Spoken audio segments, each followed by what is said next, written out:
احنا مستعدين ننزل كل واحد 50 او 100 الف جوال ال 50 مليون.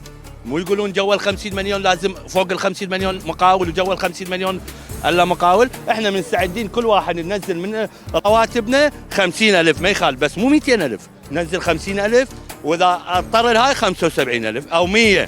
خلينا ننزل 100. خلينا ننزل 100 من الراتب عاد مو اشكال، ما عندنا اشكال احنا، بس مو 200 الف ينزل من عندنا. زين الموظفين هم قابلين بسياراتنا، قابلين بها انه نظيفات وما نشتغل بس على دقيقه. الموظفين قابلين بالسيارات، ما عندهم اي اعتراض على الموظف، ما عندهم اعتراض ومسويهم وكل انت وبالباب للباب تجيبهم الله وكيلك. واحنا صاحب عوائل يعني ما يصير هيك والله. جينا هسه المقاول وين كان 17 سنه وين كان يعني؟ مو فرق هواي، وكل اصحاب عوائل واللي عنده ايجار ومولد وكله يعني. انت ايش كم طفل عندك؟ الله انا عندي اربعه عندي. زين ستة من طلعت منها او راح يطلعوك منها، وين راح تطوي وجهك؟ وين راح تروح؟ والله ما هلا بس على الله بس الرزق. ونعم